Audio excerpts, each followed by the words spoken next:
Good evening सभी साथियों को बहुत सारा प्यार, नमस्कार। स्वागत है आपका लूसेंट की कक्षा में, जिसका था बेसब्री से इंतजार। वो घड़ी आ गई, आज है होली, ठीक है। और सभी साथियों को, सभी बच्चों को होलिका दहन की हार्दिक शुभकामनाएं। और हमें पता है सब लोग अभी होली जलाने जाएंगे, लेकिन उसके पहले पढ़ लिया जाए, ठीक है। उसके पहले पढ़ लिया जाए, बहुत जरूरी पढ़ाई हो जाएगी, आज मजा आ जाएगा। चलो बहुत बढ़िया सभी बच्चों को। हाँ, क्लास लेट में हुई क्योंकि कल थोड़ा सा समस्या आई थी टेक्निकल की। टेक्निकल जैसा अगर भाषा में हम बोले, जो ये तार वार फैले होते उसका, ठीक है, तो आज समस्या थी।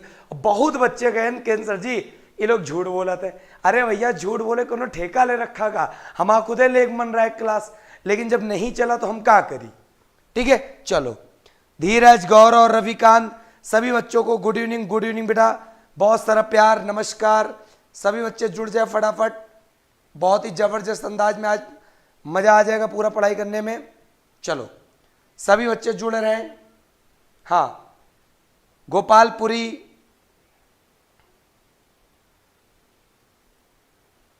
चलो बहुत बढ़िया, सभी बच्चों को गुड इवनिंग।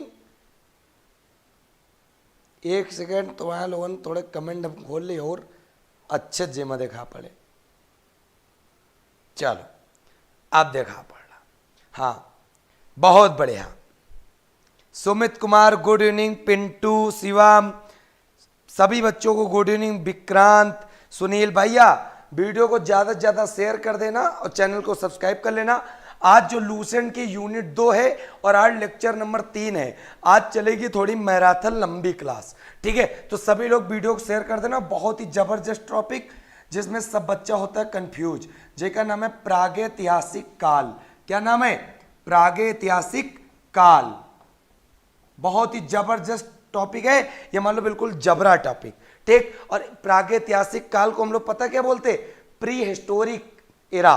चलो बहुत बढ़िया, आप लोग वीडियो को शेयर कर रहे हो। चलो हाँ, सुनील, अवधेश, क्या बोलते हैं इसको? Pre historic era. बहुत ही मजा आने वाला है आज तो, और सारे कंफ्यूजन तुम्हारे होंगे अब दूर, क्योंकि आप पढ़ रहे हो लूसेंट अब हमसे, ठीक। तो प्रागैतिहासिक काल, प्री हिस्टोरिक एरा हमको पढ़ना है, तो बात समझो बहुत ध्यान से। शिवा सोनी गुड इवनिंग बच्चा। उमेश गोस्वामी, सभी बच्चों को होली की शुभकामनाएं हमारी तरफ से भी, हर एक बच्चे को। चलो बहुत बढ़िया। हाँ, अब भाई साहब बात समझो बहुत ध्यान से। लूसेंट 2 की यूनिट जो हम लोग पढ़ने जा रहे हैं प्रागैतिहासिक काल, तो कहने का मतलब है एक एक चीज पढ़ेंगे। जो इतिहास है उसका 3 कालन में बांटा गया। जो प्राचीन इतिहास है वो 3 काल में बटा है। एक प्रागैतिहासिक काल, एक आग्यैतिहासिक काल और एक बताए ऐतिहासिक काल। मतलब प्री हिस्टोरिक, फिर के बाद है प्रोटो हिस्टोरिक, फिर है हिस्टोरिक एरा। तो सबसे पहले देखते हैं इतिहास को 3 खंडों में बांटते हैं हम लोग, ठीक। तो प्राचीन इतिहास को 3 खंडों में बांटते हैं। तो सबसे पहले क्या है? प्रागैतिहासिक काल। प्रागैतिहासिक काल। चल वीडियो का बच्चा शेयर कर देना, तब मजा आइए, नहीं मजा ना आइए बिल्कुल। प्रागैतिहासिक काल हुआ। या दूसरे नंबर पे क्या हमने बताया? आग्यैतिहासिक काल। क्या बताया? आग्य ऐतिहासिक काल। फिर तीसरे नंबर पे हम बच्चों तुमका क्या बतावा? तीसरे नंबर पर बता रहे हैं ऐतिहासिक काल। चलो बहुत ज्यादा मजा आने वाला है। चलो बहुत बढ़िया। हाँ, वीडियो को शेयर करते रहना, ठीक है। अब बात समझो बहुत ध्यान से। 3 प्रकार के काल हैं, और तुम्हारी जो लूसेंट में यूनिट का नाम है वो नाम है प्रागैतिहासिक काल। समझो बहुत अच्छे से, बहुत मजा आने वाला। का है? इका अंग्रेजी में कहा था इका अंग्रेजी में कहा था प्री हिस्टोरिक एरा। क्या कहते हैं? Pre historic era. कई हमारे साथ कुछ बचवा बिटिया ऐसी हैं जो अंग्रेजी में पढ़ रही। Prehistoric era. और आग्यैतिहासिक का कहते हैं protohistoric era. Protohistoric era. और ऐतिहासिक काल को कहते हैं हिस्टोरिक एरा, ठीक। 3 काल में हम लोगों को चीजों को पढ़ना है। तो बात समझो बहुत ज्यादा मजा आने वाली है। अब बात समझना हमारी बात। सबसे पहले प्रागैतिहासिक काल कहते किसे? प्रागैतिहासिक काल हम किसे कह देंगे? तो याद रखना, ऐसा काल, मतलब जिस काल में इतिहास की घटनाओं का उल्लेख तो है लेकिन लिखित फॉर्म में नहीं है। इतिहास की घटनाओं का उल्लेख, कोई विवरण लिखित फॉर्म में नहीं मिलता है। एक प्रकार से कह सकते हो इतिहास की घटनाओं का जो विवरण है वो लिखित फॉर्म में नहीं है, मतलब लिखा हुआ कहीं पर नहीं है। तो कैसा है? वो उस काल को क्या कहते हैं? उस काल को हम लोग प्रागैतिहासिक काल के नाम से जानते हैं। फिर बात करते हैं आग्यैतिहासिक काल किसे कहते हैं। तो आग्यैतिहासिक काल याद रखना, इसमें जो विवरण है लिखित तो मिले परंतु पढ़े नहीं जा सके। भैया क्या फायदा ऐसे कालों का जिस काल में जो घटनाएं हैं उनके बारे में लिखी हुई चीजें तो मिली लेकिन पढ़ी नहीं जा सकी, उसको नाम दिया गया आग्यैतिहासिक काल। और कौन सा ऐसा काल है जहां पर चीजें ठीक ढंग से मिली भी और पढ़ी भी जा सकी, वही का कहा गया क्या? ऐतिहासिक काल। कहने का मतलब है कौन सा ऐसा काल है जहां पे विवरण घटनाओं को लिखा हुआ तो मिला, साथ में पढ़ा भी जा सका, उसको कहते हैं ऐतिहासिक काल। तो भैया पहले बात तो कंफ्यूजन बिल्कुल छोटा सा होगा, दूर। ठीक, चलो अभी शर्मा, शालिनी गुप्ता, बिल्कुल बहुत बढ़िया। धर्मेंद्र, हाँ चलिए, मजा आ रहा है ना भाई? मजा तो आना ही है। अच्छा, हैंड राइटिंग बहुत बढ़िया। तो भैया का शेयर न करियो का, शेयर और लाइक को करिए, हम तो करबे ना, हम तो बस पढ़ा पीबे तुमका, लेटे बहन और कुछ तो बहन नहीं। ठीक, तो भैया बात समझो बहुत ध्यान से। कहा समझियो, इनका जरा सा टाइम पीरियड देख लेते हैं। कैसे टाइम पीरियड देख रही, इनका जो प्रागैतिहासिक काल माना जाता है वो 35,000 बीसी से कितना माना जाता है? तो याद रखना 35,000 बीसी से 2500 बीसी तक। भैया 32,500 साल प्रागैतिहासिक काल था। कितने साल? 32,500 काल, याद रखिएगा। फिर तो यहां पर तो एक बात क्लियर होगी, क्योंकि बीसी और एडी तो हम पहले लेक्चर में तुमको समझावे ना है।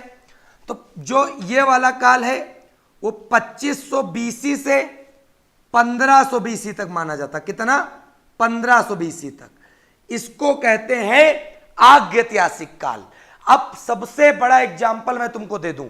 आग्यैतिहासिक काल में एक तरीके से हम लोग पढ़ेंगे कौन सी सभ्यता? हम लोग पढ़ेंगे हड़प्पा सभ्यता। हड़प्पा सभ्यता का मतलब हुआ, इसी को हम लोग कहते हैं क्या? अथवा सिंधु घाटी सभ्यता। चाहे हड़प्पा सभ्यता कह लो, चाहे सिंधु घाटी सभ्यता कह लो। ये हम लोग पढ़ेंगे किसमें? आग्यैतिहासिक काल में। क्लियर? इतनी बात क्लियर है भाई? वीडियो को शेयर करते रहना, मजा बहुत आने वाला है। ठीक है, चलो फिर ऐतिहासिक काल। ऐतिहासिक काल भैया चालू हुई कब से? 1500 बीसी से और कहां तक? 650 एडी तक। अब भैया अब हमसे ये ना कहो एडी का है बीसी का है। बीसी बतावा रहने दूंगा, ईसा मसीह के जन्म के पहले का समय BC, before the Jesus Christ, और 0 ईस्वी में पैदा हुए रहे ईसा मसीह। इनके बाद वाला समय एडी मतलब एनो डोमिनी, और इनके पहले वाला समय ईसा पूर्व मतलब बिफोर द जीसस क्रिस्ट। हमको अंग्रेजी आती थोड़ी बहुत। ठीक, चल बहुत बढ़िया, जबरदस्त तरीके से लाइक शेयर होना चाहिए और आज धमाका होना चाहिए। सभी साथियों बस यही कहना चाहते हैं। चलो बहुत बढ़िया, बात समझते चलो। इतनी अब इनका टाइम पीरियड समझ में आ गया। अब यो ऐतिहासिक काल जो प्राचीन काल है वो बंद कहां से हुई? तो याद रखिएगा 647 ईस्वी चाहे ईडी, इस सन में हो गई थी किसकी? इस सन में हो गई थी मृत्यु। किसकी मृत्यु हो गई थी? हर्षवर्धन की। तो वहां से जैसे ही मृत्यु होती है वैसे ही ऐतिहासिक काल खत्म। फिर आता है मध्यकाल। मध्यकाल का इरा भी आजकल पूर्व मध्यकाल के नाम से प्राचीन काल में जोड़ा जा रहा है। बाकी का बाकी मध्यकाल में भारत में अरबों के आक्रमण से शुरुआत होती है। तो आज तुमको पता चल गया। अब बात करते हैं हम लोग किसकी? प्रागैतिहासिक काल। तो प्रागैतिहासिक काल का मतलब समझ गयो, विवरण लिखित नहीं, और जब लिखित नहीं मिला तो पढ़ियो का तुम। यहां लिखित तो मिलेगा लेकिन पढ़े नहीं पा रहे, फायदा का। यहां पर लिखे मिला और पढ़े ले, मतलब ऐतिहासिक काल हुईगा। क्लियर? चलो बहुत बढ़िया, मजा आ रहा ना, मजा आइए। चलो अब ये प्रागैतिहासिक काल किस आधार पे रखा गया, तो मैं तुमको बता दूं किस आधार पे रखा गया मेरे शेर शेरनी बालक सभी बच्चे। ये रखा गया पत्थर के प्रयोगों के आधार पे। किस पे आधार पे? पत्थर के प्रयोग के आधार पे। पत्थर के प्रयोग के आधार पे कौन सा काल हो गया? प्रागैतिहासिक काल हो गया। क्या से क्या हो गया? तो पत्थर के प्रयोग के आधार पे प्रागैतिहासिक काल हो गया। और यहीं से प्रश्न तुम्हारा क्या बन गया, अभी हम तुमको बताएंगे। एक एक जबरदस्त अंदाज में बैटिंग होगी, वरना नहीं। और जब पत्थर का प्रयोग करते रहे तो इसीलिए इस काल को और क्या काल नाम दे दिया गया? इसीलिए इस काल को नाम दे दिया गया पाषाण काल। पाषाण काल। और पाषाण को क्या बोलते? पाषाण को बोलते पत्थर, मतलब स्टोन एज। मतलब स्टोन एज। चाहे पाषाण काल बोलो चाहे स्टोन एज बोलो। और पाषाण काल इसका नाम क्यों पड़ा? क्योंकि पत्थर के प्रयोग के आधार पे इस काल का निर्धारण है, इसीलिए इसका नाम पड़ा प्रागैतिहासिक काल। और सबसे लंबा काल इतिहास में यही है, 35,000 बीसी से 2,500 बीसी तक, मतलब 32,500 साल तक रहा। क्लियर? अब भैया पाषाण काल तुम्हें समझ में आ गया, तो पाषाण काल के भेद हुए 3। पाषाण काल के भेद हुई यहां पर कितने? 3। तो इसको हम लोग ऊपर करते आसानी से और जबरदस्त तरीके से। अब सबसे पहले समझते हैं का पाषाण काल के बारे में। तो यहां पर लिख लेते हैं पाषाण काल। और चाहे पाषाण काल को और क्या बोल लो, पाषाण काल को चाहे और बोल लो प्रागैतिहासिक काल। प्रागैतिहासिक काल, इसको चाहे पाषाण बोलो चाहे प्रागैतिहासिक बोलो, बात बचवा एक के है। ठीक? टाइम पीरियड इनका चला कब से कब तक? 35,000 बीसी से लेके 2,500 बीसी तक चला। मजा आ जाइए। एक बार शेयर तुम्हारा अगर बटन दबी गए मां, अगर मां बटन दबी गए तो मजा आ जाइए, हमका तो मजा इबे करी। और तुम्हारे जितने साथी देख लें, उनका ना मजा आवे ना पैसा वापस। अब कह दो पैसा कहां वापस करियो? अरे भैया मोबाइल का डाटा ना डलाओ अगली बार। चल बहुत बढ़िया। सभी बच्चे कह रहे हैं आपकी एनर्जी, बहुत एनर्जी खतरनाक है। चलिए थैंक यू बेटा रविकांत। चल हाँ अब बात समझो, समझ में आ रहा ना? पाषाण काल मतलब 3 प्रकार के काल। एक एक चीज न रटवा दी ना तो तुम बताओ। पढ़े रहे लूसेंट, पढ़ो लूसेंट, हम पढ़े रहे तुमका। फिर बात समझो, पाषाण काल को बांट दिया गया कितने काल में? 3 काल में। इस एक का नाम पड़ा पूरा पाषाण काल, पैलियोलिथिक एरा या एज। दूसरे का पड़ा मध्य पाषाण काल। क्या पड़ा? मध्य पाषाण काल, मेजो। और तीसरे का पड़ा नव पाषाण काल, नियोलिथिक। तो सारे के सारे पाषाण काल कितने भाग में बट गए? तो पाषाण काल को 3 भागों में विभक्त कर दिया गया। एक का नाम रखा गया पूरा पाषाण काल, एक का नाम रखा गया मध्य पाषाण काल, और एक का नाम रखा गया नव पाषाण काल।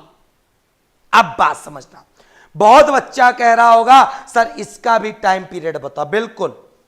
अच्छा हमारी क्लास के तुम फैन हो गो? अरे भैया फैन तो तुम्हारा हम तब हुई जब तुम वीडियो को शेयर करियो, तब वही मजा आइए। अब भैया सबसे पहले इनका टाइम पीरियड रहा 35,000 से 2,500। क्लियर? तो पूरा पाषाण काल का टाइम पीरियड कब से कब तक हुआ? तो भैया याद कर लो 35,000 बीसी से 10,000 बीसी तक। कौन चला? पूरा चले, पूरा चले। क्लियर? अब मध्य पाषाण काल ई कब से कब तक चले? 10,000 बीसी से 5,000 चले। कितने चले? 5,000 बीसी चले।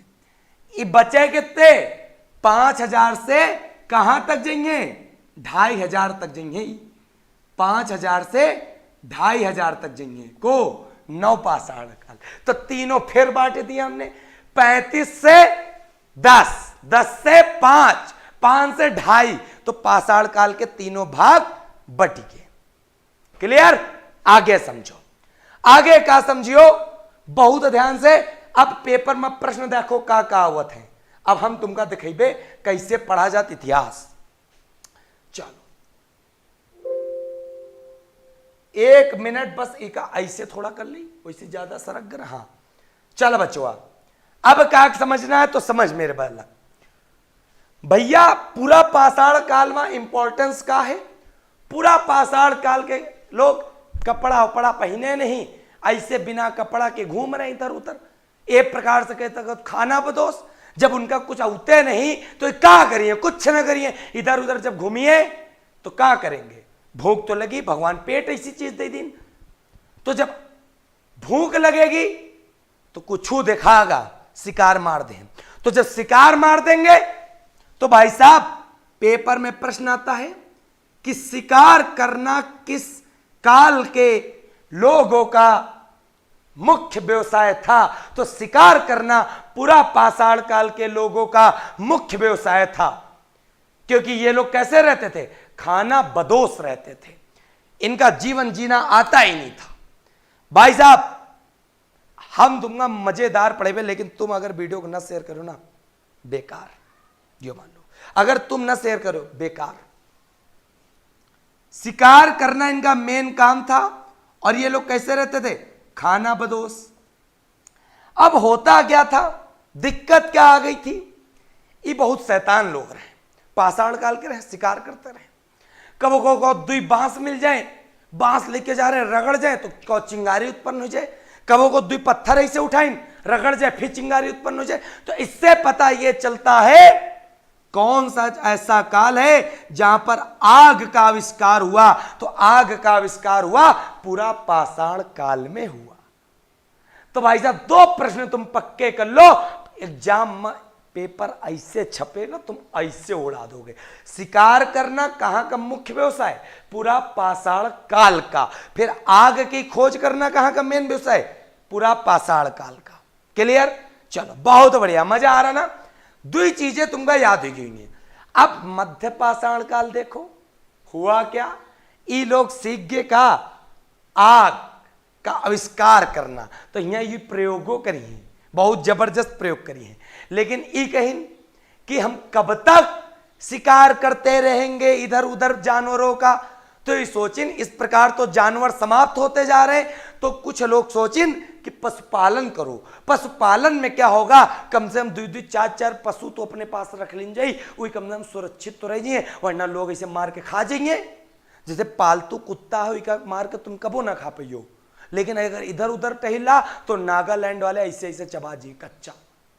तो भैया ये लोग करना सीख गए का पशु पालन। तो पेपर में प्रश्न आता पशुपालन की आवश्यकता क्यों पड़ी, तो भैया हर बच्चा बोलेगा पशुपालन की आवश्यकता इसलिए पड़ी क्योंकि यहाँ पर हो रहे हैं शिकार, और शिकार हो रहे हैं तो इसका मतलब ये कहूं मार के खा लो, और पशुपालन में कुछ तो पालतू बना लो। क्लियर? तो पशुपालन मध्य पाषाण काल की खोज है। मध्य पाषाण पेपर में प्रश्न बहुत जबरदस्त था, पशुपालन मनुष्य ने करना किस काल में सीखा या किस काल में खोज हुई, तो मध्य में हुई। आग की खोज पूरा पाषाण काल में, शिकार करना पूरा पाषाण काल में। फिर भाई साहब बात समझो, जब पशुपालन करना सीखे तो पशुपालन काहे पीछे करें, पालतू खातिर, पशु बनावे खातिर। तो भैया ये अपन पहला पालतू पशु भी बना ले, पहला पालतू पशु भी बना ले। और सबको पता है मनुष्य का पहला पालतू पशु जिसका नाम है डॉग। क्या नाम है? डॉग, मतलब कुत्ता। क्लियर? एक एक प्रश्न जबरदस्त अंदाज में तुम्हें समझ में आ रहा होगा। चलिए बहुत बढ़िया गुलशन मलिक अभिषेक, चलो बहुत बढ़िया जबरदस्त भाई साहब शेयर कर रहा हूं। फिर पेपर में प्रश्न आता, क्या आता कि पशुपालन का उल्लेख सबसे पहले पता कहां से चला कि मध्य पाषाण काल वाले लोग पशुपालन करते थे। तो मध्य प्रदेश में एक मध्य पाषाण काल है, और मध्य प्रदेश मध्य पाषाण काल, और मध्य प्रदेश में एक जगह पड़ती है जिसका नाम है बचवा आदमगढ़। क्या नाम है? आदमगढ़। और मध्य प्रदेश में जगह का नाम है आदमगढ़, जहां पे सबसे पहले पशुपालन के साक्ष्य मिले थे, पशुपालन के साक्ष्य मिले थे। क्लियर? आदमगढ़। और एक जगह और नाम है, वो पड़ा था राजस्थान में। राजस्थान में उस जगह का नाम पड़ता बागौर। तो बागौर और आदमगढ़ ऐसे स्थान रहे जहां पर सबसे पहले पता चला कि मध्य पाषाण काल में आदमी पशुओं का पालत रहा। तो सबसे पहला पशु पालतू किससे बनाई से आदमी? कुत्ते को बनाया था। क्लियर? चलो भैया, बहुत बढ़िया, मजा तो बस तुमको आना चाहिए, और क्या चाहिए। फिर शिकार करे जानते रहे, अच्छे जानत रहे। तो जब शिकार करे जानत रहे, एक लोग का करीन, पता क्या करीन भैया? तो बात समझो, यो पूरा कॉन्सेप्ट एमा होगा। शिकार कर जानत रहे तो भी औजार बनाना सीखते। औजारी काहे बनाया होता है पता तुमका? औजारी तांबा कुल्हाड़ी थोड़े बनाई न बे, औजारी बनाई पत्थर के। पत्थर का बना ली नुकीला, और तीर धनुष में पत्थर खा के लगाए दिए, फेंक दिन, फाटते मरा, पशु मर गया। तो औजार बनाना सीखे कहे कि पत्थर के। तो औजार बनाने की कला किस काल में सीखे? तो मध्य पाषाण काल में सीखे। काहे पीछे? शिकार आराम से होगा। क्लियर? चलो, इतनी बात उम्मीद करते समझ में आ गई।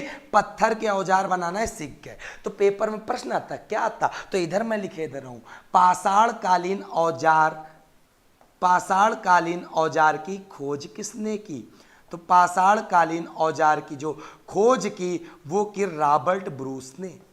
रॉबर्ट ब्रूस ने लूसेंट का एक नया स्टाइल पढ़ने का राघव सर के साथ। ठीक, रॉबर्ट ब्रूस ने पहली बार पाषाण कालीन औजार की खोज की। और ये पाषाण कालीन औजार किसके बने थे? पत्थर के बने थे। और पत्थर में कभी कभी स्फटिक भी आ जाता है, स्फटिक। तो स्फटिक और पत्थर में कौनो बचवा हमें कंफ्यूजन हो। बहुत बढ़िया, जबरदस्त, शिवा सोनी फट से मारा, बिल्कुल बच्चा। फिर बात समझो, अब यहाँ के लोग इतने खतरनाक रहे, काहे पीछे खतरनाक रहे? देखो, मध्य पाषाण काल में एक चीज और पता चली, का? तो बात समझो, मध्य पाषाण काल में सबसे पहले चित्रकला के बारे में भी पता चला कि वहां के मनुष्य जो है, मनुष्य लोग चित्रकला के बारे में भी जान गए। और जब चित्रकला के बारे में जान गए तो पेपर में एक प्रश्न बिल्कुल छपा छपावा अबहू तक आ रहा कि सबसे प्राचीनतम साक्ष्य चित्रकला के कहां मिलते हैं? प्राचीनतम मतलब सबसे पुराने। तो सबको पता है मध्य प्रदेश में सबसे पहले साक्ष्य पशुपालन के भी आदमगढ़ में मिले। तो सबसे प्राचीनतम साक्ष्य चित्रकला के कहां मिलेंगे? भीमबेटका मिलेंगे। कहां मिलेंगे भाई साहब? भीमबेटका। और भीमबेटका कहां पड़ता? भीमबेटका बच्चा बच्चा बोलेगा एमपी। तो क्लियर हो गई बात। प्राचीनतम चित्रकला के साक्ष्य सबसे पहले मध्य पाषाण काल में। और स्थल जहां पे प्राप्त हुआ तो वो स्थान कौन सा? भीमबेटका। कहां पे? मध्य प्रदेश में। फिर पेपर में प्रश्न आएगा, भीमबेटका किसके लिए फेमस है? पत्थरों पर चित्रकारी के लिए फेमस है या शैल चित्रों के लिए फेमस है? शैल चित्रों का मतलब पत्थर होता है। क्लियर? पत्थर पे लिखे हुए चित्र। तो मजा आ रहा हो तो भाई ठोको लाइक एक बार। चलो बहुत बढ़िया, क्या बात है मनीष कुमार। अरे भैया कैसी भाषा बोल रहे हो? हमारा भाषा ओरिजिनल है। देखो, हम बनिके ना बोल पाओ, हम बनिके ना बोल पाओ, हम बद्दर देहात के आदमी, लेकिन पढ़ा बहुत है, इसीलिए ओरिजिनल भाषा है। पसंद आवे तो पढ़ो, ना पसंद आवे ना पढ़ो। चलो भैया क्लियर? मजा आ रहा, सभी बच्चन का मजा आ रहा, क्या बात है। चलो फिर आगे, ये पशुपालन तो करते रहे, पालतू पशु जब पशुपालन करते रहे, ऐसे शिकार करते हैं, पशु मार के खावत रहे, क्योंकि औजार बना लेने। जब इनका शिकार नहीं मिलत रहे ना, ये उठा देते रहे, अपन पालतू पशु मार डरते रहे, फिर खा जाते रहे।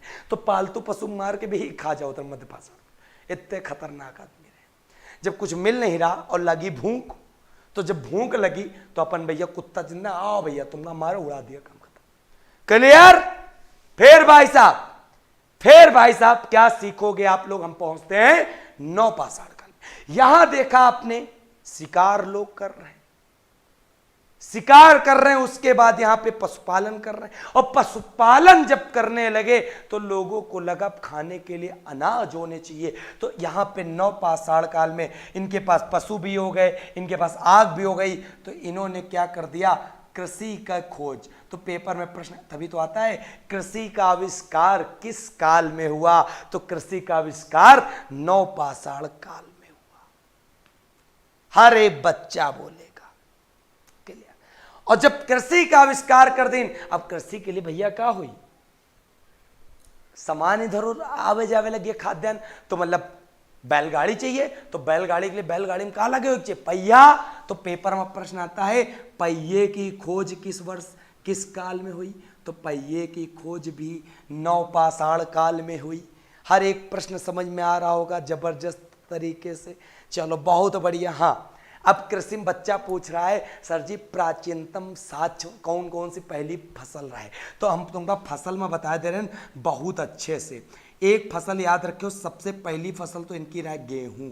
कौन रहा है? गेहूं। पेपर में प्रश्न आता है, गेहूं के साथ में एक नाम और आवत है जौ। काहे पीछे आवत जौ? तो पेपर में प्रश्न आता है, गेहूं और जौ किसके लिए फेमस है? मतलब गेहूं और जौ का पहला साक्ष्य सबसे पहले कहां मिला? तो याद रखना, मेहरगढ़ में। सबसे पहला साक्ष्य गेहूं और जौ का मेहरगढ़, और मेहरगढ़ पड़ता है बलूचिस्तान। कहां पड़ता है? बलूचिस्तान। और यहीं पर फसल में एक याद रखिएगा, चावल। चावल भी उपजाए लगे रहे। तो चावल के लिए फेमस स्थान कौन सा है? चावल के लिए फेमस स्थान है कोल्डी हवा। कोल्डी हवा, और कोल्डी हवा पड़त यूपी में। कहां पर? इलाहाबाद के पास। और चावल के लिए सबसे पहले साक्ष्य कोल्डी हवा में मिलना है। भैया पूरा का पूरा एक एक जबरदस्त तुमका बता दी, बिल्कुल मजे से। अब बताओ कई का समझ में आया, कई का समझ में नहीं आया? रविकांत, अंजलि, चलो बहुत बढ़िया। हर एक बच्चे का प्रश्न समझ में आ गया होगा। हाँ, बच्चा पूछ रहा, सर जी मानव द्वारा बनाया गया पहला औजार कौन सा रहा है? तो पहला औजार याद रखिएगा, इसको करते हैं एक शब्द छोटा और इसको पहुंचाते हैं इधर। ठीक, अब यहां देखो बहुत अच्छे अच्छे प्रश्न। प्रथम औजार याद रखना, हर एक बच्चा याद रखेगा। प्रथम औजार जिसका नाम था कुल्हाड़ी। क्या नाम था? कुल्हाड़ी। और सबसे बड़ी बात, कुल्हाड़ी किसकी बनी होती थी? तांबे की। किसकी? तांबे की। तो पेपर में प्रश्न आता है, क्या आता है कि जो मनुष्य द्वारा खोजी गई पहली धातु कौन सी थी? तो पहली धातु का नाम क्या था? तो पहली धातु का नाम था तांबा। क्लियर? तो पहली धातु का नाम रहे तांबा। चलो बहुत बढ़िया। और पहली फसल गेहूं, और गेहूं का पहला साक्ष्य, चावल का पहला साक्ष्य। हर एक प्रश्न तुमका हम बता दें। बहुत बढ़िया। फिर प्रश्न ये, पाषाण कालीन मनुष्य का प्राचीनतम साक्ष्य कहाँ मिला? प्राचीनतम साक्ष्य मतलब समझो, पाषाण कालीन मनुष्य का सबसे पहले कंकाल। एक ए बी स्टार बना के लाइन लिख लो, पाषाण कालीन मनुष्य का प्राचीनतम साक्ष्य। मनुष्य का प्राचीनतम साक्ष्य कहां मिला? तो भैया सब बच्चा बच्चा बोलेगा कहां मिला? नर्मदा घाटी के निकट। कहां मिला? नर्मदा घाटी के निकट। क्लियर? भाई साहब पूरा का पूरा कॉन्सेप्ट तुम्हारा हो गया खत्म। प्रागैतिहासिक काल वाली यूनिट हुई खत्म। अब बात करते हैं हम लोग अगली यूनिट। आज हमने कहा ही है संडे है और आज होली का शुभ अवसर है, तो आज हम लोग 2 यूनिट उड़ाएंगे। एक इसके बाद कौन सी नंबर है? तीसरी यूनिट लगा लो, सिंधु घाटी सभ्यता। भैया देखो मात्र हम खत्म कर दिन आधा घंटा में प्रागैतिहासिक काल, और इतने ज्यादा प्रश्न कबो जीवन में बनी है ना। ठीक, तो तुम्हारा काम है अब वीडियो का कर दो एक बार शेयर, और जो बच्चा लाइक नहीं करिस अपन वीडियो का लाइक का बटन दबा दो। फिर हम आगे बढ़ी जोश के साथ।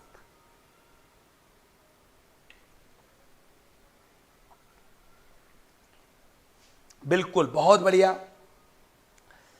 रूपा सर आपकी लैंग्वेज बहुत अच्छी है, लेकिन सर खड़ी हिंदी में पढ़ाने में मजा आता है। चलिए मजा आ रहा ना।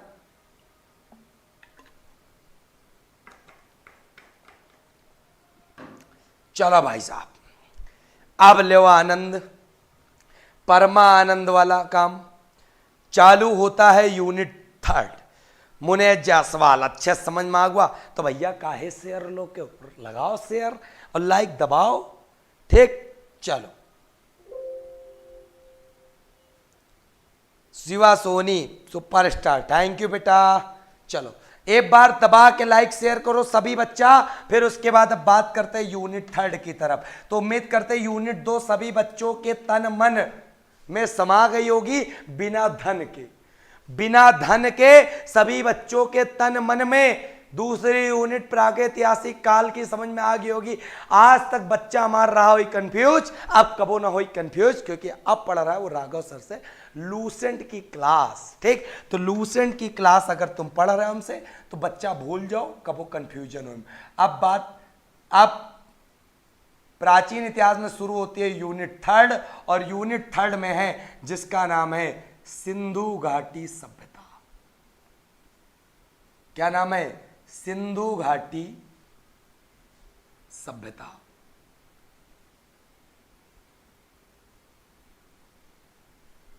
ठीक, सिंधु घाटी सभ्यता। फिर भाई साहब बात मजा आने वाली है बहुत जबरदस्त, सिंधु घाटी सभ्यता बिल्कुल। चल बहुत बढ़िया। गुड इवनिंग बालक सभी बच्चा का। चलो बहुत बढ़िया, बिल्कुल। अरे वीडियो का लाइक करो, शेयर करो, को मना कर दूंगा बिटिया। चल चल अब बात करते हैं सिंधु घाटी सभ्यता यूनिट 3। तो सबसे पहले सिंधु घाटी सभ्यता के बारे में समझो बहुत ध्यान से। हमने आपको बताया उसमें पाषाण काल के बारे में तो बता दिया। सिंधु घाटी एक प्रकार से कौन से काल की सभ्यता है? तो सिंधु घाटी एक प्रकार से आग्य ऐतिहासिक काल की सभ्यता है। और आग्य ऐतिहासिक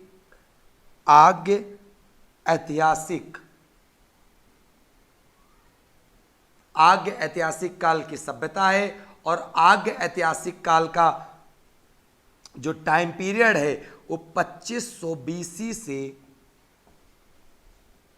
1500 बीसी अथवा 1750 बीसी तक चलेगा। क्लियर? अब बात समझो बहुत ध्यान से। बहुत किताबन में आओ लिखा है 2350 से लेकर 1750, लेकिन पेपर में आयोग यही सही कर रहा, तो यही वाला हम तुमका लिखवा रहे। क्लियर? चलो फिर बच्चा, तो इस काल की सभ्यता है। इसी सभ्यता को हम लोग हड़प्पा सभ्यता भी कहते हैं। हड़प्पा सभ्यता क्योंकि जो स्थल खोजे गए सबसे पहले वो कहां पर खोजे गए? हड़प्पा नामक स्थान पे। सिंधु घाटी सभ्यता क्योंकि ये सभ्यता सिंधु नदी के किनारे स्थित है और विश्व की सबसे बड़ी सभ्यता के नाम से जानी जाती। कौन सी? सिंधु घाटी सभ्यता। और सबसे बड़ी बात, इस सभ्यता को कांस्य युगीन सभ्यता कहते थे क्योंकि पाषाण काल में तांबा वाली धातु खोजी गई रहे, लेकिन सिंधु घाटी सभ्यता मतलब आग्य ऐतिहासिक काल में कांसा धातु खोजी गई। तो कांसा खोजी गई, तो जब कांसा खोजी गई तो इसको क्या बोलते हैं? कांस्य युगीन सभ्यता। और सबसे बड़ी बात बच्चों हम तुमको बता दें, कांसा मिलकर किसका बना होता है? तो कांसा बना होता है तांबा प्लस टिन का। लो केमिस्ट्री खत्म।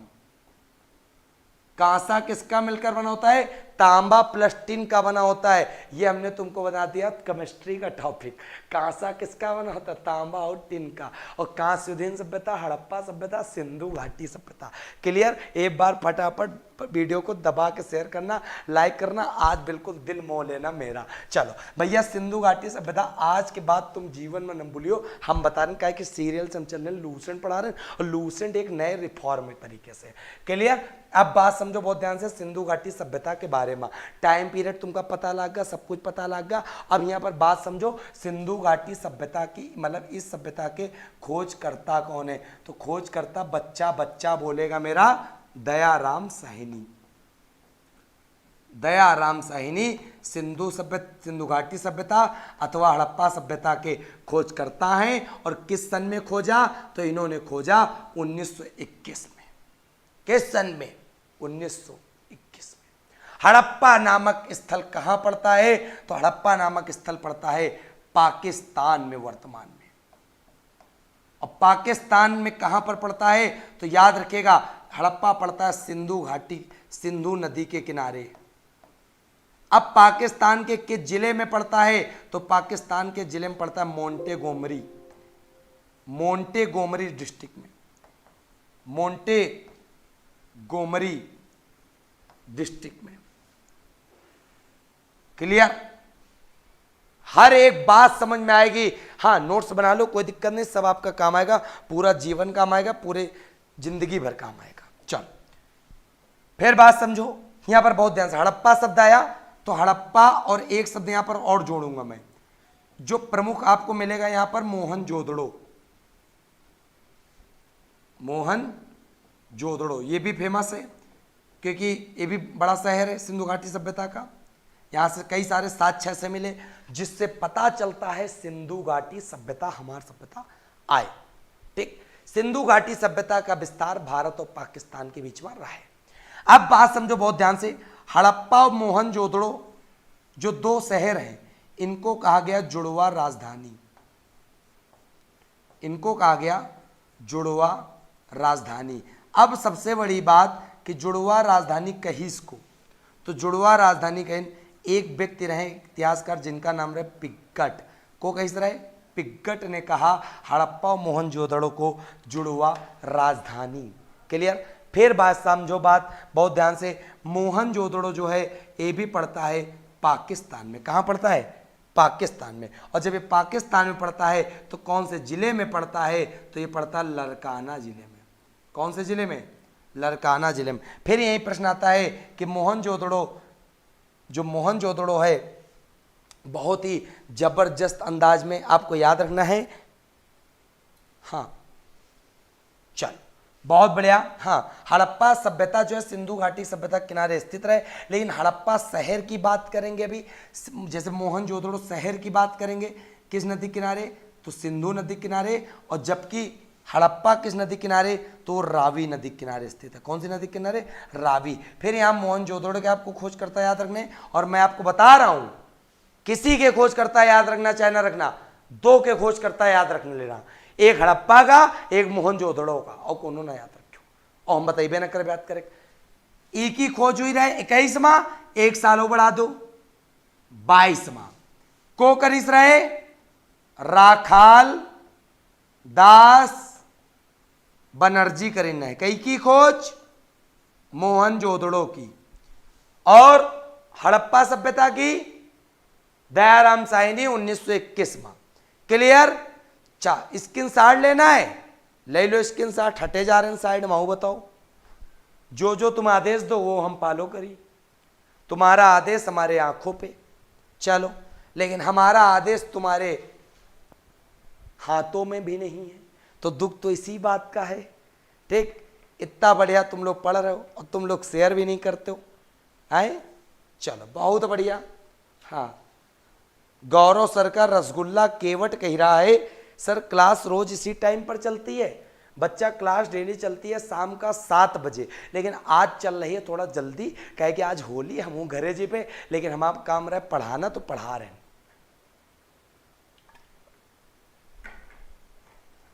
चलो बहुत बढ़िया। अब बात समझो बहुत अच्छे से आगे। तो खोज करता है, इतने पता चल गए, नदी पता चल गए, तुमका अच्छे से आ गया होगा। आगे बात समझो भैया, यहां पर लगा लो का सिंधु घाटी सभ्यता के बारे में कई सारी चीजें जो बतावे में हमका आज ही मजा और तुमका समझे में आज ही मजा। सबसे पहला प्रश्न बनता है सिंधु घाटी सभ्यता का कि सभ्यता गांव में रहे कि नगर में रहे। तो याद रख लो, सिंधु घाटी सभ्यता एक प्रकार से कैसी सभ्यता थी? सिंधु घाटी सभ्यता एक प्रकार से नगरीय सभ्यता थी। घर में तुम्हारा के शासन चल, मम्मी का पापा का, अगर मम्मी चलत तो हो जात मात्र सत्तात्मक, पापक चले तो पितृ सतात्मक। याद रखियो बच्चों, आमा सिंधु घाटी सभ्यता में जो समाज रहे ना वो माता प्रधान रहे, मतलब मात्र सतात्मक रहे, मतलब माता यहां पर सर्वोपरि रहे, पिता डरात रहे, कहते मम्मी थे, ठीक, पिता उनसे डरत रहे। क्लियर। चलो सूरज पटेल आपको नाम हम ले ली, कैसे ले ली भैया तुम बताओ हमका। चलो स्टाम्प पेपर दे दो, सब जने भिजवाते हो तुम हम ले रोज छपवा के देख लेवा करी, ठीक। चलो बहुत बढ़िया। हाँ चलो जबरदस्त। नगरीय सभ्यता रहे, मात्र सतात्मक समाज रहे। सिंधु घाटी के लोग कहाँ के निवासी रहे पेपर माता, तो निवासी याद कर लो कहाँ के थे, ये निवासी थे द्रविड़ व भूमध्य सागरी। ये लोग निवासी कहाँ के थे, द्रविड़ व भूमध्य सागरी। कौन लोग, सिंधु घाटी सभ्यता के लोग। क्लियर। अब सिंधु घाटी सभ्यता में घर कैसे बने रहे, घर बने रहे ग्रीड पद्धति पर। कैसे, ग्रीड पत्थर पर, ईंटन के इमारत यूज में रहे ग्रीड पद्धति पर। और जो याद रखे बहुत अच्छे से, एक एक प्रश्न बताइए पे जबरदस्त तरीके से रिलेट करके, तुमका बहुत मजा आने वाला, बहुत अच्छा समझ में भी आने वाला। बस तुमका क्या करेगा, वीडियो का शेयर करेगा, नहीं मजा ना आए बिल्कुल भी, याद रखियो। चलो बहुत बढ़िया। सूरज पटेल थैंक्स सर जी, अच्छा तुम्हारा नाम ले लें तो थैंक्स मिलेगा, चलो धन्यवाद बच्चा। फिर हम लोग मिठाई में कहाँ पसंद करें, होली है गुजिया खइबे। सिंधु घाटी सभ्यता के लोग मीठम का खावत रहे, शहद खाते रहे। क्या खाते रहे, मिठाई में शहद खाते रहे। और हम लोग फसल कई का ज्यादा इंपॉर्टेंस देता, गेहूं चाव का, तो यहू गेहूं और जौ का इंपॉर्टेंस देते थे सिंधु घाटी सभ्यता। फिर बात समझो, सिंधु घाटी सभ्यता को और क्या कहा गया, सिंधु घाटी सभ्यता को मेलुहा भी कहा जाता है। क्या कहा जाता है, मेलुहा। और मेलुहा शब्द कहां प्रयोग किया गया सिंधु घाटी सभ्यता में, मेलुहा शब्द कहां पर लिखा हुआ है, जब एक विश्व की भी पुरानी सभ्यता जिसका नाम है मेसोपोटामिया सभ्यता। कौन सी सभ्यता का नाम है, मेसोपोटामिया। और मेसोपोटामिया जो सभ्यता है, इस सभ्यता में सिंधु घाटी सभ्यता को मेलुहा कहा गया। क्या कहा गया, मेलुहा। याद रखना। अब पेपर में प्रश्न आता है, हड़प्पा सभ्यता सिंधु घाटी सभ्यता कौनी नदी पा, बड़े अच्छे बता देनो, सिंधु नदी पा। क्लियर। लेकिन यहीं पर प्रश्न आ जाए, मेसोपोटामिया की सभ्यता किन दो नदियों पर, तो बच्चा बच्चा बोलेगा दजला और फरात नदियों पर। दजला और फरात नदियों पर स्थित सभ्यता का नाम क्या है, उस सभ्यता का नाम है मेसोपोटामिया की सभ्यता। क्लियर। याद रखना, दजला फरात। दजला नदी को वर्तमान में हम लोग टिग्रिस कहते हैं और फरात को यूफ्रेट्स कहते हैं। क्लियर। एक एक प्रश्न अगर ना समझ में आवा तो बेकार हम पढ़ाना। फिर बात समझो बहुत ध्यान से, तो इतनी बातें सिंधु घाटी में समझ में आ गई। अब बात समझो, सिंधु घाटी सभ्यता में लगे रहते हैं दरवाजा और खिड़की। सबके घर में दरवाजा खिड़की जो लगवावत है पापा लोग बाबा लोग, वही बाहर की तरफ खुलत है, लेकिन मतलब रोड की साइड हो। लेकिन सिंधु घाटी सभ्यता में वही उल्टा खुलत रहे। कहने का मतलब है कि दरवाजा खिड़की तो रहे सिंधु घाटी सभ्यता में, लेकिन रोड की तरफ नहीं खुलत रहे, वो रोड के पिछवाड़े की तरफ खुलत रहे, पीछे की तरफ, आगे की तरफ नहीं खुलते थे। तो पेपर में प्रश्न आता, कौन सा ऐसा शहर था, कौन सा ऐसा शहर था जहां पे दरवाजे और खिड़की आगे की ओर खुलते थे। तो याद रखिएगा, लोथल एक एग्जिप्शन में है, मतलब अपवाद में है, जहां पर दरवाजा खिड़की कैसी खुलत रहे, आगे की ओर। अब बच्चा हमसे पूछ रहा लोथल कौन है राज्य में सर जी, तो लोथल पड़ता है गुजरात में और सिंधु घाटी सभ्यता का प्रमुख नगर है कौन, लोथल। क्लियर। चलो बहुत बढ़िया। रविकांत शुभ संध्या, क्या बात है, दिल खुश कर रहे हो। चलो भाई साहब, फिर बात आती है सिंधु घाटी सभ्यता के 4 प्रमुख स्थल जो 4 दिशाओं में थे। उन 4 स्थल का नाम देखो। सिंधु घाटी सभ्यता का विस्तार मतलब उत्तर, पूरब, पश्चिम, दक्षिण, कहां से कौन से स्थान से लेके कहां तक फेमस था, तो याद कर लो। उत्तरी अगर साइड देखें तो उत्तर में मांदा एक जगह पड़ती है, और मांदा पड़ता है जम्मू कश्मीर में, और मांदा पड़ता है चिनाब नदी पर। तो याद रखिएगा, सिंधु घाटी सभ्यता का विस्तार उत्तरी दिशा में, मांदा शहर जम्मू कश्मीर में, चिनाब नदिया किनारे परत रहे, याद रखियो। फिर पश्चिमी वाला किधर पड़ता था, तो पश्चिमी वाला पड़ता था सुतकांगे डोर।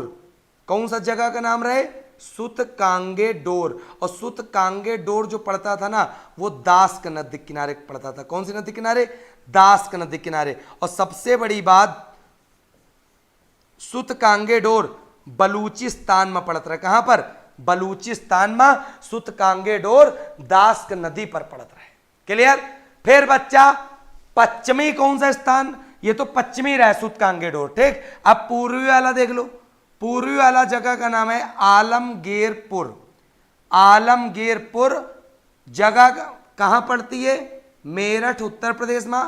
कौन सी नदी किनारे, तो हिंडन नदी किनारे। कौन सी नदी, हिंडन नदी किनारे पड़ता। फिर सिंधु घाटी सभ्यता का दक्षिणी स्थल का नाम क्या था, तो दक्षिणी स्थल का नाम जहां तक विस्तार था उसको कहते थे दैमाबाद।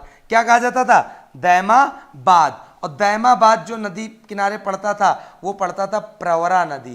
किस नदी किनारे, प्रवरा नदी। और प्रवरा किसकी सहायक नदी होती थी, प्रवरा होती थी नर्मदा नदी की सहायक नदी। और सबसे बड़ी बात, दैमाबाद पड़ता कहाँ पड़ता, दैमाबाद पड़ता था अहमदनगर महाराष्ट्र में।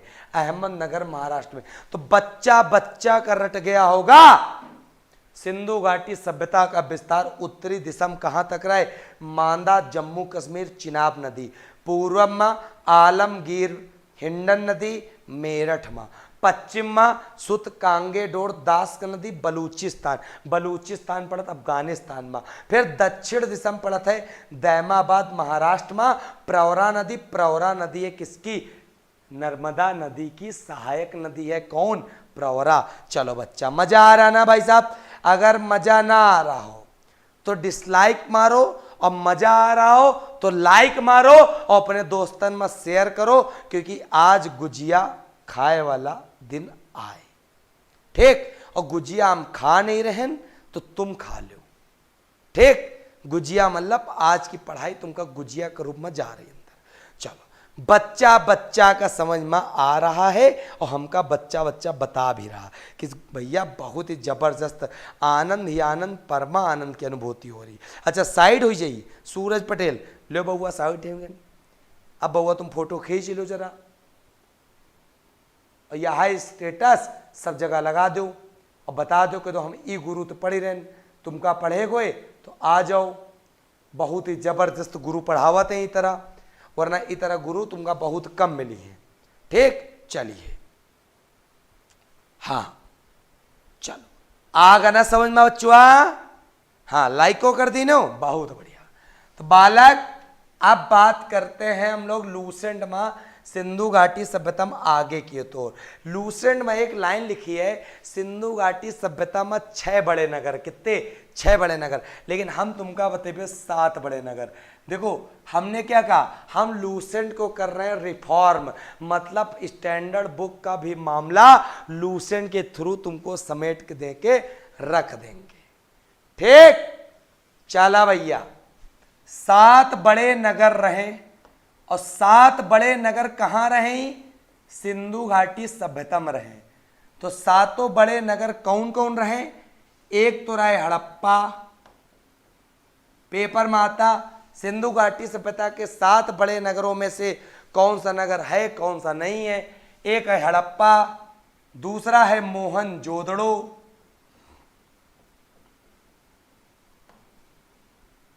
तीसरा है लोथल, चौथा है धौलावीरा,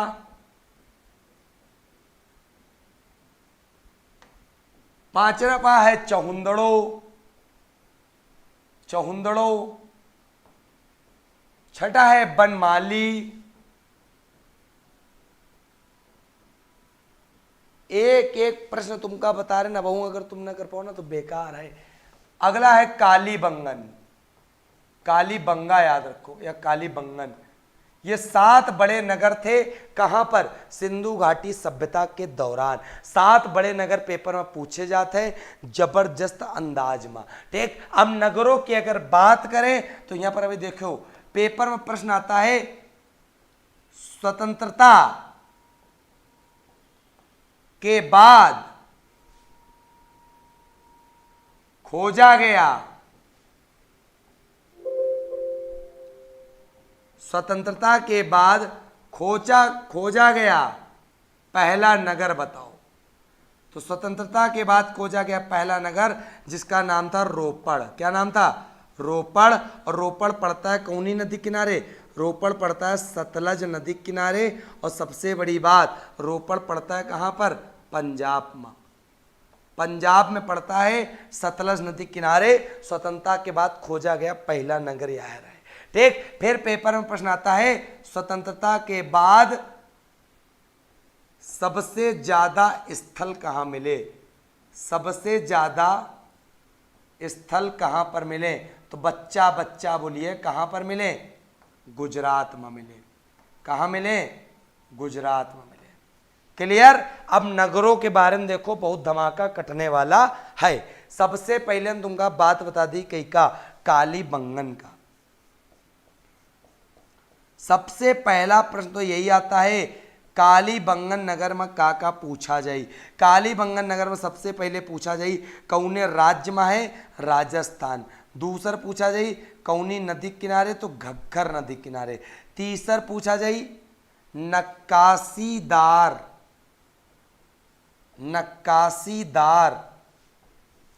ईंटों का प्रयोग सबसे पहले कहां किया गया? तो भैया कालीबंगन में किया गया। नक्काशीदार ईंटों का प्रयोग। और यहीं पे याद रखिएगा जुते हुए खेत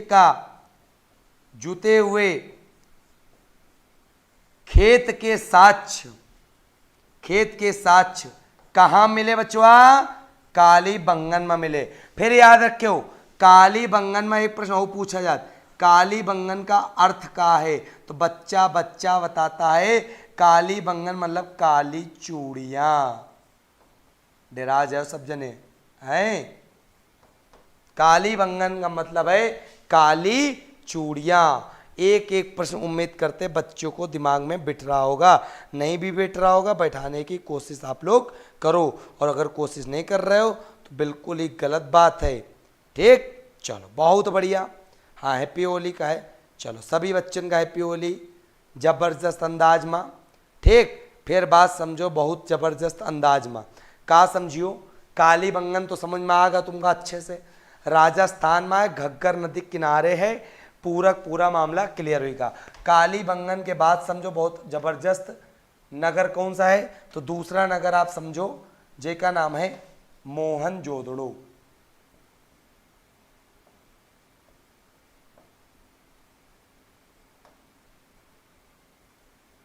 अब बात आती है मोहनजोदड़ो कहाँ पर पड़ता है? तो मोहनजोदड़ो पड़ता है पाकिस्तान में। कौनी नदी किनारे पड़ता है? तो सिंधु नदी किनारे पड़ता है। सबसे बड़ी बात आती है मोहनजोदड़ो का अर्थ क्या है?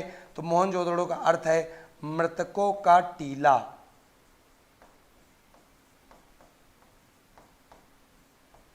मृतकों का टीला किसका अर्थ है? मोहनजोदड़ो का अर्थ है। क्लियर? मोहनजोदड़ो का भी विशेषता क्या क्या है? पेपर में प्रश्न आता है नर्तकी की मूर्ति कहां से प्राप्त होती है सिंधु घाटी सभ्यता में? इससे पता चलता है कि उस समय डांस गाना बजाना भी होता था। तो नर्तकी की मूर्ति मतलब नाचने वाली जो मूर्ति है, एक प्रकार से नाचने वाली नर्तक होती थी, उसकी मूर्ति कहाँ मिली हमें? उसकी मूर्ति मोहनजोदड़ो से प्राप्त हुई है। फिर मोहनजोदड़ो से दूसरा प्रश्न याद रखिएगा, यहाँ से बड़े विशाल अन्नागार जहाँ पर अनाज भरा हुआ करता था। फिर आपको पता होना चाहिए बृहद स्नानागार, बड़े बड़े स्नानागार जहाँ पर नहाना धोना बाथरूम अब तो भैया बड़े बड़े बाथरूम बनते नहीं, छोट छोट बाथरूम बना, पहले विशाल विशाल बाथरूम रहे, वहाँ आदमी बंद कर दो तो बंद हो जाए। ठीक, चलो बहुत बढ़िया। रीट का हेलीकॉप्टर, गणित की कक्षा कब चलती है? गणित की कक्षा चलती है शाम का 8:30 बजे, जमा SD यादव अम्बुज सर के द्वारा पूरी की पूरी कराई जाती है। चलो बहुत बढ़िया, उम्मीद करते हर एक बच्चे को जबरदस्त तरीके से समझ में आ गया ना बच्चा। चलो फिर अब बात समझो, सिंधु घाटी सभ्यता के प्रमुख देवता का नाम क्या था? तो सिंधु घाटी सभ्यता के प्रमुख देवता का क्या नाम था? तो याद कर लो, पशुपतिनाथ, पशुपतिनाथ। सिंधु घाटी सभ्यता के प्रमुख देवता का नाम पशुपतिनाथ। पशुपतिनाथ के चारों ओर बने रहा हाथी, गैंडा, भैंसा। ठीक, इस बने रहा के पशुपतिनाथ के चारों ओर। अब बात समझो, बहुत ही जबरदस्त कॉन्सेप्ट बताए जा रहे हैं, नहीं तो कबो तुमका ना आई समझना। जैसे एक तुम लोग लगाते हो का, एक पहले यहाँ पे लोथल, अब कंफ्यूज होते हो कहाँ पर का है, तो सबसे पहले यहाँ पे लिखोगे लोथल प्लस सुत कोटदा, लिख लो। फिर यहीं पे लिखोगे लोथल प्लस धौलावीरा,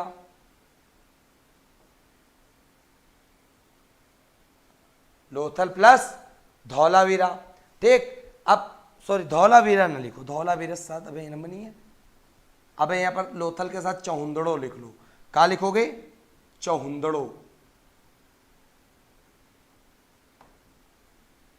ठीक, चौहुंदड़ो हो गया।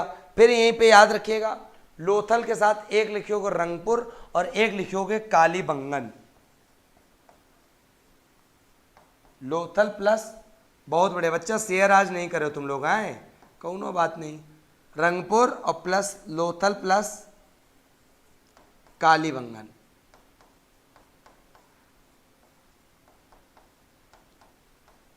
तो याद रखियो, का याद रखियो इनके बारे में, 4 पॉइंट का है लिखा और चारों में कॉमन का है लोथल लोथल लोथल। अब बच्चा हो जाता कंफ्यूज, तो भैया चारों देखो फेमस का है पीछे ये सब है, तो याद रखना बहुत ध्यान से। लोथल प्लस सुत कोटगा जो फेमस है वो किसके लिए फेमस है? बंदरगाह। पेपर में प्रश्न आता है कि सिंधु घाटी सभ्यता के कौन से स्थान है जो बंदरगाह के लिए फेमस है? लोथल प्लस सुत कोटदा। और सबसे प्रमुख बंदरगाह कौन सा है? लोथल है। कहाँ पड़ता है? गुजरात। सिंधु घाटी सभ्यता का एक प्रमुख बंदरगाह जिसका नाम है का लोथल, गुजरात। क्लियर? तो इस प्रकार सारे प्रश्नों को हमें यहाँ पर अटेम्प्ट करने वाले हैं। फिर बात समझो, लोथल प्लस चौहुंदड़ुम का है मनके बनाने के कारखाने लगाए गए, मनके बनाने के कारखाने कहाँ पर? लोथल प्लस चौहुंदड़ो। ठीक, फिर लोथल प्लस रंगपुर में चावल के दाने, चावल के दाने कहाँ से मिले? लोथल प्लस रंगपुर से। चावल धानो यहाँ पर कह सकते हो। और लोथल प्लस कालीबंगन तो पता कहाँ पर है? यहाँ पर मिला रहे अग्नि कुंड। अग्नि कुंड कहाँ से प्राप्त होते? सिंधु घाटी सभ्यता में लोथल प्लस कालीबंगन, और यहाँ पर लोथल प्लस कालीबंगन प्राप्त होता है युग्म समाधियाँ। युग्म समाधियाँ एक प्रकार से जो कब्र होती थी उसमें लोगों को कैसा लगाया जाता था? उसमें लोगों को गाड़ दिया जाता था, मतलब जोड़े में लोग युग्म समाधियाँ, युग्म मतलब क्या? पेयर, कपल, जोड़े में रहते थे। क्लियर होगी बात? एक एक बात समझ में आ गई होगी। फिर चावल के दाने लोथल रंगपुर। अगर पेपर में आ जाए चावल का प्रथम साक्ष्य कहाँ पर? चावल का प्रथम साक्ष्य आंख बंद करके लगा देना लोथल। ठीक, एक एक प्रश्न बता रहे हैं। घोड़े के अवशेष कहाँ पर? सुत कोटगा, सुत कोटदा। ठीक भैया, एक एक प्रश्न तुमका समझ में आवा? अब बताओ, कमेंट करके बताओ तुमका इतना समझ में नहीं हुआ? चारों का कौने हिसाब से हमको रिलेट की नहीं और कबो ना भूलियो। लोथल प्लस सुत कोटदा मतलब डा आ गया तो बंदरगाह है। चौहुंदड़ो, चौहुंदड़ो में क्या होता? चौहुंदड़ो कारखाना लगे मन के बनाने के। और लोथल पर रंगपुर, रंगपुर मतलब चावल के दाने जब खाओगे तो शरीर में कई सारे रंग आएंगे, तो मतलब रंगपुर हो गया। लोथल प्लस कालीबंगा, तो कालीबंगा है तो अग्निकुंडो मिली है और युग्म समाधि मिली, क्योंकि कालीबंगा का अर्थ ही क्या है, कालीबंगा का अर्थ है काली चूड़ियां। चल, तो उम्मीद करते हर एक बच्चे को बहुत अच्छे समझ में आया होगा। बड़ी खुशी की बात है कि एक एक बच्चे को समझ में यहाँ पे आ रहा है। हाँ देखो, यहाँ पर जो लोग मंदिर मंदिर मंदिर तो मिलते ही नहीं, मंदिर तो यहाँ मिलते ही नहीं थी, तो सिंधु घाटी सभ्यता में एक तरह से कह सकते हो, अगर पूजा की बात करें, पूजा की मतलब ये लोग क्या पूजा वूजा करते थे, तो लोग पूजा करते थे वृक्ष की भी करते थे, वृक्ष पूजा पहले करते थे, मातृ देवी की उपासना भी करते थे, मातृ देवी। ये लोग उर्वरता की देवी जो फसल उगाती थी उसकी भी पूजा करते थे। कौन? सिंधु घाटी सभ्यता के लोग। अब याद रखिएगा, पूजा में सिंधु घाटी सभ्यता में कहीं पर भी मंदिर का उल्लेख नहीं मिलता था। मंदिर मतलब उस समय नहीं बनाए जाते थे। क्लियर? याद रखिएगा। और जो स्वास्तिक चिन्ह नहीं देखते तुम लोग, ये वाला, ये भी देन है किसकी? ये भी देन है सिंधु घाटी सभ्यता की, स्वास्तिक चिन्ह। क्लियर? तो एक प्रकार से समझ में तुम्हें आ गया होगा। मनोरंजन में ये लोग क्या करते थे? मनोरंजन में शिकार करना, मछली पकड़ना, पक्षियों को आपस में लड़ाना, इस तरह के सारे क्या थे? इस तरह के सारे इनके मनोरंजन थे। याद रखिएगा। अब बात आती कि जब इनकी मृत्यु होती थी तो मृत्यु में क्या होता था? ये शव को जलाते थे कि दफनाते थे? तो जलाना और दफनाना दोनों प्रकार के काम ये लोग मृत्यु के बाद शव को करते थे। दफनाते भी थे, जलाते भी थे।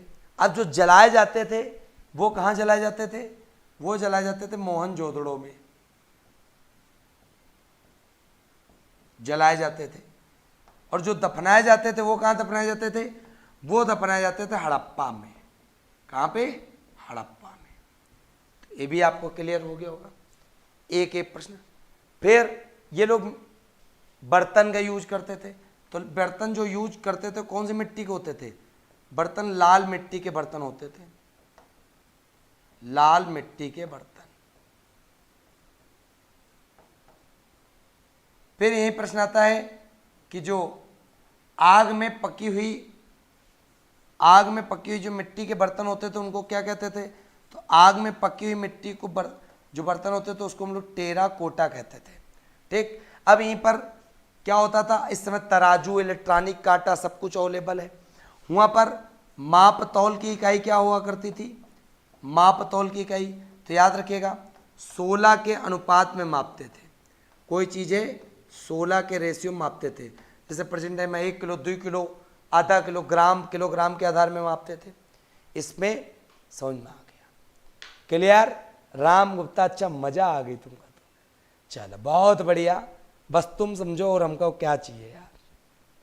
ठीक। तो भैया इस प्रकार पूरा का पूरा समाप्त हो जाता है। क्या समाप्त हो जाता है? सिंधु घाटी सभ्यता। ठीक। तो तुमको पता चला सिंधु घाटी सभ्यता, हड़प्पा रावी नदी किनारे, मोहनजोदड़ो सिंधु नदी किनारे, लोथल भोगवा नदी किनारे और कालीबंगन घग्गर नदी किनारे।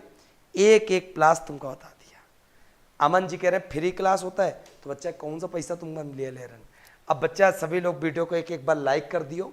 ठीक। क्योंकि 2 यूनिट हम कर लिया है कंप्लीट। कौनी? एक कर लिया प्रागैतिहासिक काल और एक हम कर लीन है कौन? एक हम कर लीन है सिंधु घाटी सभ्यता, मतलब हड़प्पा सभ्यता खत्म कर लीन है।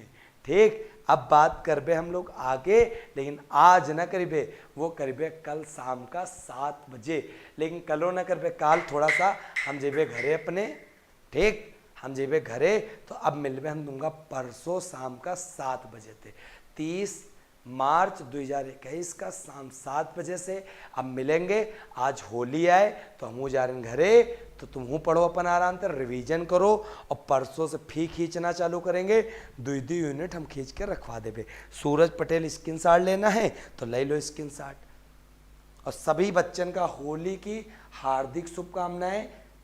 ठीक, जबरदस्त अंदाज में होली खेलो, बढ़िया मजे से। ठीक, और वीडियो को शेयर कर देना। चलो अब मिलवे कब? परसों शाम का 7 बजे, जब हमारा कक्षा हुई 7 बजे के लिए परसों मिलवे। चलो तो साथियों, कोई दिक्कत तो नहीं? कल हम होली खेल रही ना?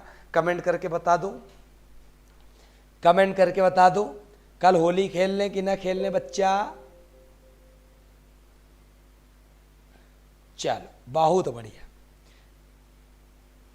प्रिया Solanki best class sir, best class, बहुत बढ़िया। लेखराज क्लास का टाइम 7 बजे शाम को लगता है। मुनेश जोनवाल को समझ में आएगा। प्रवीण, नीलेश जी आज मैथ की क्लास नहीं होगी क्योंकि आज होली है। अब मुझे सर बनाइए होली, काल ले हैं क्लास तुम्हारा। ठीक, अच्छा मुनेश आपने ऐसी क्लास नहीं देखी? चलो बहुत बढ़िया, हैप्पी होली, हैप्पी होली। तो हमका होली पर गिफ्ट तुम लोग का दे रहे हो? गुजिया तो दे ही न पैयो। तो वीडियो का सब जने आज स्टेटस में लगा दे हैं और कह दो हमारे गुरु तो पढ़ लो, और गुरु तो हमारे पढ़ी लेने हो तो दोबारा लूसेंट का कौनो किताब पढ़े का हो सकता है, जीएस में तुमका ना पढ़ी। ठीक, तो एक बार आज अपने अपने स्टेटस में लगा दिनो गुरु का होली के उपलक्ष्य में त्यौहार में गिफ्ट। और 5-5 10 लोगों का सब्सक्राइबर जुड़वा डालो कि तो जुड़ जाओ भैया। फिनिक्स परिवार है, ज़्यादा बड़ा परिवार रही, आत्मसम्मान लेके चली, बात इज्जत की रहेगी। ठीक, चलो तो सब बच्चन से हमको उम्मीद है, प्यार है। ठीक, उम्मीद है, प्यार है। सब लोग आराम से बहुत बढ़िया शेयर करेंगे वीडियो को। हाँ दिव्यांका जी बहुत अच्छा पढ़ाते हो, थैंक यू बेटा। हाँ happy Holi Prabhakar. Practice set भी कराएंगे, ख़त्म तो होने दो, थोड़ा 5-5 10 टॉपिक ख़त्म होने दो, फिर कराएंगे प्रैक्टिस सेट। हर एक चीज़ करेबे लूसेंट का भैया, यो मान चलो लूसेंट में हर एक चीज़ करेबे, बस तुमका पढ़ेगा भाई साहब। चलो भाई साहब, अब तुमसे हम लेते विदा, और मिलेंगे हम तुमको परसों शाम का 7 बजे। दिन है मंगलवार शाम की 7 बजे। तो साथियों विदा लेते हैं, तब तक के लिए आप अपना ख्याल रखिए। जय हिंद, जय भारत, वंदे मातरम।